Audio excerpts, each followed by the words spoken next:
Olá, queridos, vamos para mais um Maná Diário. Hoje eu gostaria de meditar com você a respeito do coração, do nosso coração. Como proteger o nosso coração? Como proteger o seu coração? Você tem protegido o seu coração?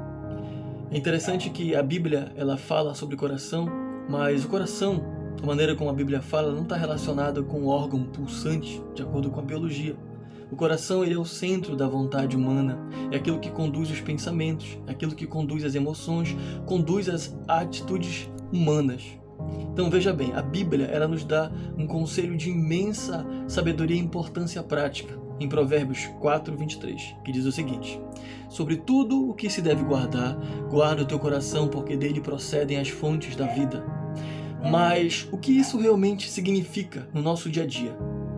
Como podemos de fato proteger o nosso coração?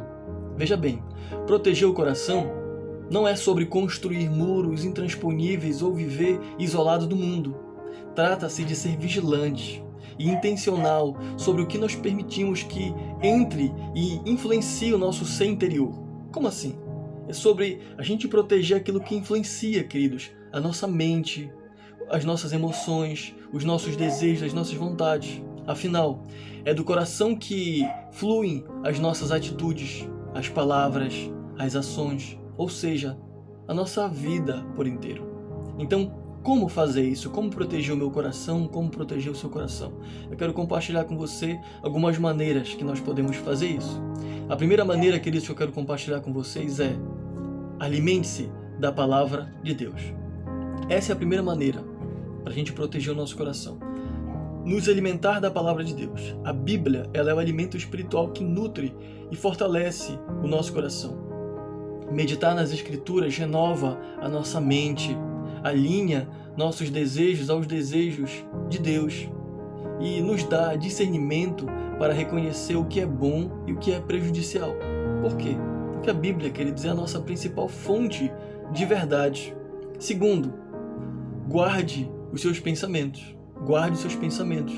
Paulo ele nos instrui a pensar no que é verdadeiro, no que é puro, no que é justo, no que é amável, no que tem boa fama. Lá em Filipenses 4:8 ele diz isso.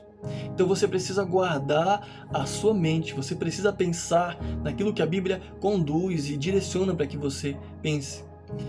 Isso, queridos, pensar, no guardar o pensar, nutrir a respeito daquilo que é justo, puro, amável, de boa fama, sem dúvida nenhuma, isso exige um esforço consciente para rejeitar pensamentos negativos, impuros ou de incredulidade e focar naquilo que edifica.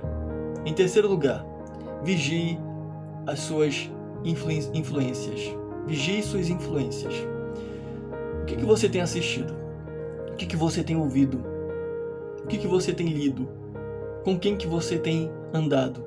Queridos, isso influencia e traz impacto direto para o nosso coração. Aquilo que você assiste, aquilo que você ouve, aquilo que você vê, as pessoas com quem você anda, isso influencia, queridos, o seu coração. Escolha influências que te aproximam de Deus e te inspirem a viver de maneira piedosa, de maneira temente a Deus, de maneira que glorifique a Deus.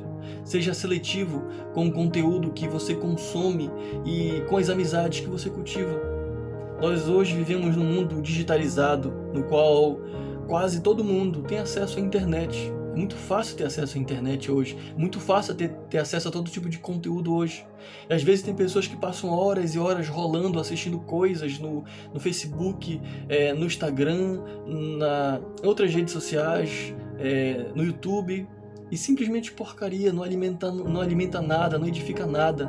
Então vigie as suas influências. Isso que você assiste, as pessoas com quem você anda, aquilo que você lê, aquilo que você ouve, influencia o seu coração, queridos. Em quarto lugar, cultive a oração. Cultive a oração. A comunicação constante com Deus nos mantém conectados à fonte da vida. Na oração, nós entregamos as nossas ansiedades, nós confessamos os nossos pecados, nós buscamos direção e recebemos força para resistir às tentações. É o nosso sistema, queridos, de defesa ativo, o quê? A oração. A oração é nosso sistema de defesa ativo. Em quinto lugar, queridos, perdoe rapidamente. Guarda mágoa e ressentimento é como tomar veneno, esperando que o outro morra. Essa é uma frase que eu acho bem interessante de um autor. Isso adoece o coração. Quando você não perdoa rapidamente, quando você guarda mágoa, isso adoece o seu coração. Liberar perdão, mesmo quando é difícil, é essencial para manter o coração saudável e livre, queridos. Por isso, proteger o coração é uma tarefa diária e contínua. Requer disciplina, dependência do Espírito Santo, mas o resultado é uma vida que flui com paz e propósito e retidão, de acordo com a vontade de Deus, refletindo a presença de Deus em nós. Como você está guardando o seu coração? Aqui, preciosas dicas e orientações para que você faça isso de acordo com a vontade de Deus. Amém? Vamos orar? Pai, muito obrigado, Senhor, pela Tua palavra. Muito obrigado, Senhor Deus, por essa instrução. O Senhor nos ensina e nos diz que devemos guardar o nosso coração. Sobre tudo que nós devemos guardar, é o nosso coração que deve estar na prioridade para ser guardado. Então nos ensina, Senhor, nos ajude a colocar em prática esses ensinamentos, ó Deus, para guardar o nosso coração. Nos ajuda a levar a sério tudo isso, ó Deus, porque a maneira como nós vivemos, a maneira como nós nos relacionamos, a maneira como nós expressamos a nossa emoção, tudo isso tem como fonte o nosso coração. Então nos ajuda, Deus, trabalha em nós, nos convence dessas verdades para que nós possamos proteger o nosso coração e viver de modo saudável e de modo que glorifique ao Senhor. Nós oramos em nome de Jesus. Amém e amém. Que o Senhor, queridos, nos abençoe.